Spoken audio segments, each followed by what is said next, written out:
Assalamualaikum warahmatullahi wabarakatuh.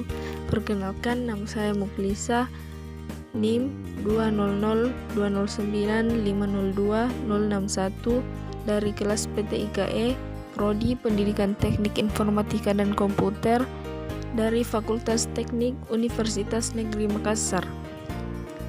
Baik, saya akan membahas materi dari pertemuan pertama sampai pertemuan ke-7 pada mata kuliah elektronika analog dan digital. Materi yang pertama yaitu sejarah perkembangan elektronika. Wawasan elektronika. Elektronika merupakan ilmu yang mempelajari alat listrik arus lemah yang dioperasikan dengan cara mengontrol aliran elektron atau partikel bermuatan listrik dalam suatu alat dan bahan seperti peralatan elektronik, komputer, termokopel, semikonduktor, dan lain sebagainya. Alat-alat yang menggunakan dasar kinerja elektronika disebut sebagai peralatan elektronik atau electronic devices. Alat-alat yang menggunakan dasar kerja elektronika ini disebut sebagai peralatan elektronik atau electronic devices. Contoh peralatan atau peranti elektronik ini seperti tabung, sinar katode atau biasa disingkat dengan CRT, radio, TV, perekam kaset, dan lain-lain. Adapun sejarah perkembangan elektronika menurut para ahli yaitu yang pertama menurut Thomas Edison, yaitu pada tahun 1883.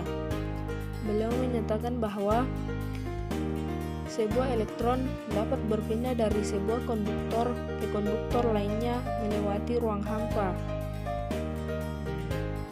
Pendapat yang kedua yaitu menurut Guglielmo Marconi merintis, yaitu pada tahun 1896 sampai 1901.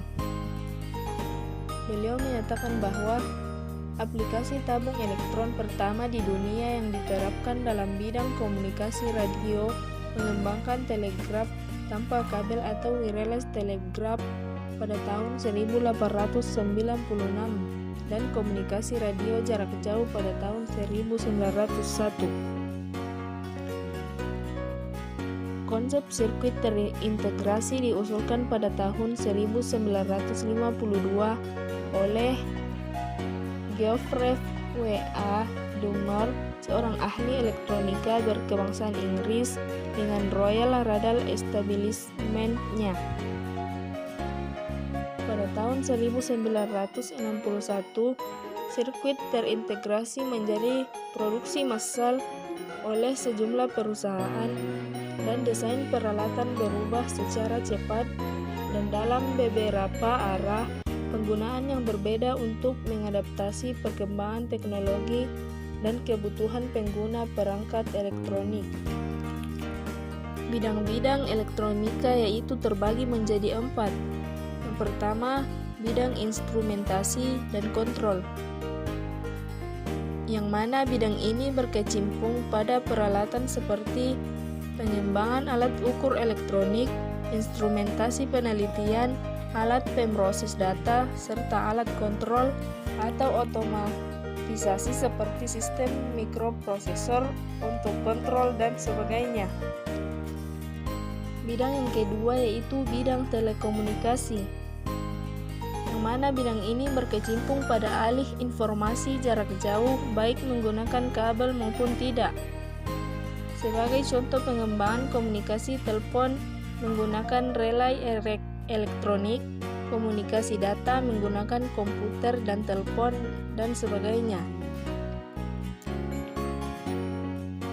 Bidang yang ketiga yaitu bidang elektronika konsumer. Bidang ini berkecimpung pada produksi peralatan-peralatan kebutuhan umum seperti radio, televisi, perekam kaset audio maupun video, penyedia daya, serta komponen-komponen elektronika. Adapun bidang yang terakhir yaitu bidang elektronika kuantum. Bidang ini berkecimpung dalam pengembangan elektronika yang menyangkut interaksi antara cahaya, gelombang mikro, atau gelombang elektromagnetik yang lain. Materi yang kedua yaitu dasar-dasar elektronika. Dasar-dasar elektronika yang pertama yaitu elektron dan proton. Elektronik sebuah istilah yang diambil dari kata elektron. Elektron merupakan satu dari 3 materi yang menyusun struktur atom, yakni inti atom, yaitu nukleus, proton, dan neutron, dan elektron. Dasar yang kedua yaitu arus listrik dan muatan listrik. Kata arus berarti aliran atau gerakan. Arus listrik mirip atau dapat dianalogikan sebagai aliran air. Arus listrik akan mengalir pada saat suatu rangkaian membentuk loop tertutup dan ada beban listrik. Yang ketiga yaitu tegangan listrik. Tegangan listrik adalah suatu benda potensial antara 2 titik yang mempunyai perbedaan jumlah muatan. Tegangan listrik juga sering dianggap sebagai gaya mendorong yang menyebabkan perpindahan elektron dari titik yang satu ke titik yang lain melalui perantara konduktor. Sistem satuan internasional untuk tegangan adalah volt, yang diambil dari nama Alexander Volta pada tahun 1748 sampai 1827, yang menyatakan bahwa satuan dari tegangan atau satuan volt adalah perubahan energi sebesar 1 joule. Yang keempat yaitu hukum Ohm. Pada tahun 1827, George Simon Ohm atau ahli fisika Jerman yang hidup antara tahun 1787 sampai 1854 melakukan percobaan untuk menentukan hubungan antara kuat arus atau I dan tegangan adalah V, hingga menemukan pernyataan bahwa arus listrik I yang mengalir pada hambatan atau resistor sebanding dengan tegangan yang diberikan pada hambatan tersebut dalam kondisi suhu ruang dijaga dengan konstan. Yang kelima yaitu penghantar listrik. Penghantar listrik adalah suatu benda yang digunakan dalam teknik listrik atau elektronika untuk mengalirkan arus listrik dari sumber listrik ke beban listrik. Bahan yang dipakai dalam teknik listrik dan teknik elektronika dapat digolongkan menjadi 3 bagian, yaitu konduktor atau penghantar, isolator atau penyekat, dan semikonduktor atau setengah penghantar. Adapun materi yang ketiga yaitu sistem elektronika. Sistem elektronika yang pertama yaitu data dan sinyal. Data didefinisikan sebagai besaran yang mempunyai atau membawa informasi, sedangkan sinyal adalah representasi data tersebut dalam bentuk besaran listrik seperti tegangan atau arus. Yang kedua yaitu elektronika analog. Elektronika analog ialah bidang elektronika yang membahas sinyal listrik yang bekerja pada rangkaian elektronik yang bersifat kontinu, sedangkan komponen yang digunakan umumnya disebut komponen diskret. Sistem yang ketiga yaitu sinyal analog. Sinyal analog merupakan suatu besaran yang digunakan dalam proses pengiriman sinyal berbentuk gelombang. Yang keempat yaitu data analog. Data analog adalah data dalam bentuk gelombang yang kontinu yang membawa informasi dengan mengubah karakteristik gelombang. Sistem yang kelima yaitu transmisi analog. Transmisi analog merupakan proses pemindahan sinyal analog tanpa mengurangi kontennya sama sekali. Untuk pengiriman jarak jauh, transmisi analog membutuhkan alat penguat atau amplifier untuk meningkatkan energi dalam sinyal. Yang pertama yaitu analog to analog. Konversi analog ke analog atau modulasi adalah representasi informasi analog dengan sinyal analog.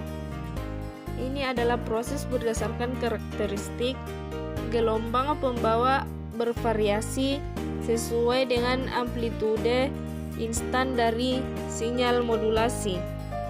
Yang kedua yaitu digital to analog transmission. Digital to analog converter atau biasa disingkat dengan DAC adalah perangkat elektronika yang bersifat untuk mengubah sinyal digital atau diskrit menjadi sinyal analog atau kontinu. Yang keenam yaitu elektronika digital. Elektronika digital adalah sistem elektronika yang menggunakan isyarat digital. Elektronika ini merupakan representasi dari aljabar Boolean dan digunakan di komputer, telepon genggam, dan berbagai produk konsumen lainnya. Yang keenam yaitu sinyal digital. Sinyal digital merupakan hasil teknologi yang dapat mengubah sinyal menjadi sebuah kombinasi urutan bilangan 0 dan 1 sehingga tidak mudah terpengaruh oleh noise atau proses informasinya pun mudah, cepat, dan akurat. Tetapi transmisi dengan sinyal digital hanya mencapai jarak jangkau pengiriman data yang relatif dekat. Yang ketujuh yaitu data digital. Data digital adalah data yang menggunakan sistem biner yaitu 0 dan 1 atau on dan off dalam menginterpretasikan informasinya. Yang pertama, digital to digital transmission. Data atau informasi dapat disimpan dalam dua cara, analog dan digital. Agar komputer dapat menggunakan data, itu harus dalam bentuk digital diskrit. Analog to digital transmission. Analog to digital converter atau disingkat dengan ADC adalah pengubah input analog menjadi kode-kode digital, yang pada umumnya ADC digunakan sebagai perantara antar sensor yang kebanyakan analog dengan sistem komputer seperti sensor suhu, cahaya, tekanan atau berat, aliran dan sebagainya kemudian diukur dengan menggunakan sistem digital atau komputer. Materi yang keempat yaitu komponen elektronika. Komponen elektronika itu terbagi menjadi dua. Yang pertama, komponen pasif. Komponen pasif merupakan jenis komponen elektronika yang tidak memerlukan arus listrik untuk dapat bekerja. Komponen ini terbagi menjadi tiga, yaitu yang pertama, resistor. Resistor atau disebut juga dengan hambatan adalah komponen elektronika pasif yang berfungsi untuk menghambat dan mengatur arus listrik dalam suatu rangkaian elektronika. Komponen yang kedua yaitu kapasitor. Kapasitor atau disebut juga dengan kondensator adalah komponen elektronika pasif yang dapat menyimpan muatan listrik dalam waktu sementara dengan satuan kapasitansinya adalah farad. Komponen yang ketiga yaitu induktor. induktor atau disebut juga dengan coil atau kumparan adalah komponen elektronika pasif dan berfungsi sebagai pengatur frekuensi, filter, dan juga sebagai alat kopel atau sebagai penyambung. Komponen elektronika yang kedua yaitu komponen aktif. Komponen elektronika aktif adalah jenis komponen elektronika yang memerlukan arus eksternal untuk dapat beroperasi. Komponen ini terbagi menjadi 4, yaitu yang pertama dioda atau diode. Dioda atau diode ini merupakan komponen elektronika aktif yang berfungsi untuk menghantarkan arus listrik ke satu arah dan menghambat arus listrik dari arah sebaliknya. Yang kedua yaitu transistor. Transistor adalah komponen elektronika aktif yang memiliki berbagai macam fungsi seperti sebagai penguat, pengendali, penyiarah, isolator, modulator, dan lain sebagainya. Yang ketiga IC atau integrated circuit. Integrated circuit atau biasa disingkat dengan IC adalah komponen elektronika aktif yang terdiri dari gabungan ratusan bahkan jutaan transistor, resistor, dan komponen lainnya yang diintegrasi menjadi sebuah rangkaian elektronika dalam sebuah kemasan kecil. Yang terakhir yaitu saklar atau switch.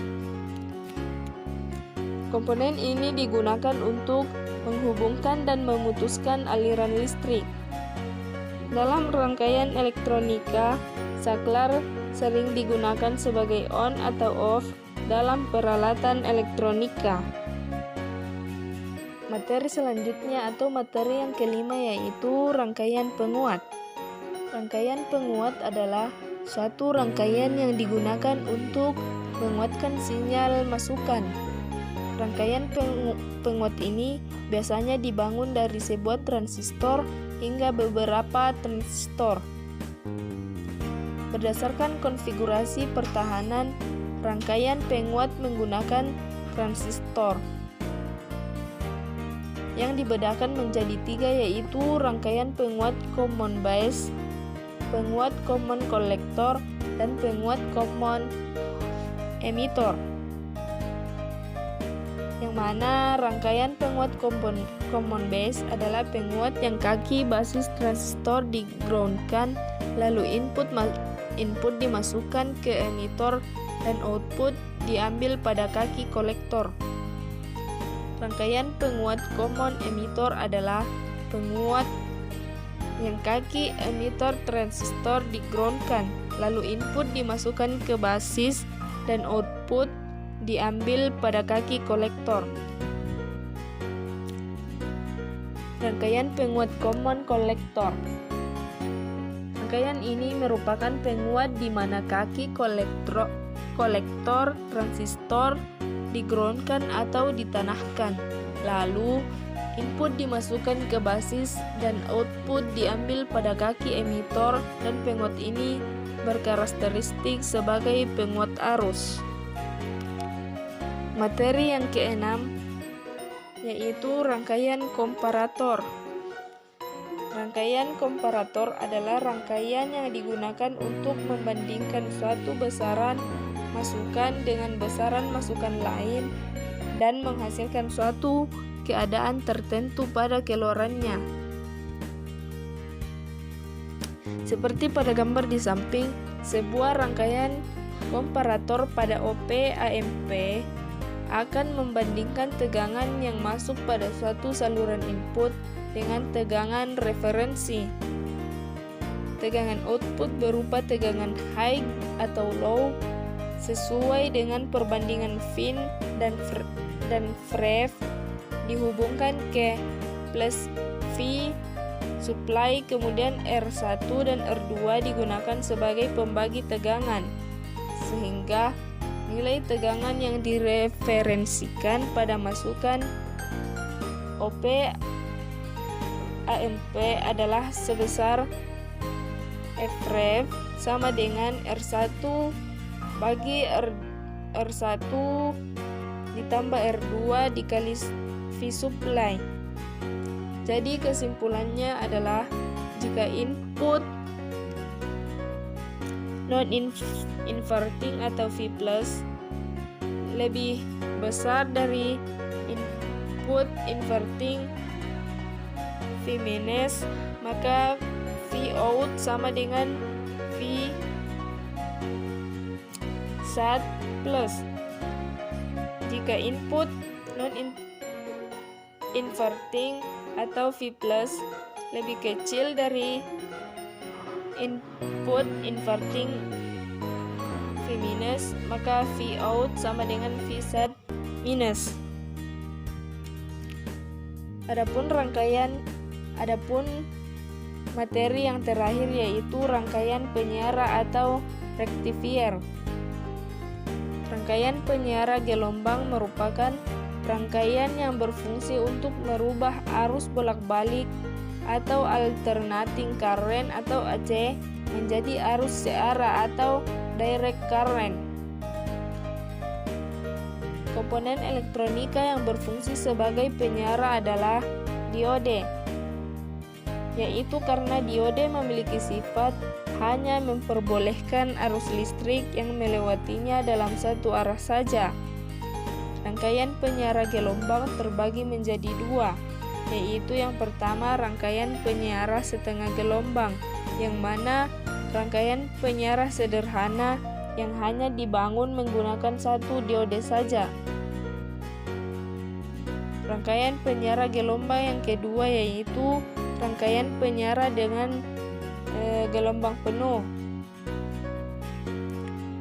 yang mana rangkaian penyiara gelombang penuh dengan diode bright. Rangkaian diode jembatan adalah rangkaian penyiara gelombang penuh yang paling populer dan yang paling banyak digunakan dalam rangkaian elektronika. Rangkaian diode jembatan menggunakan 4 diode sebagai penyerahnya. Mungkin itu saja penjelasan dari materi pertemuan 1-7 dari saya. Mohon maaf jika ada kekurangan. Wassalamualaikum warahmatullahi wabarakatuh.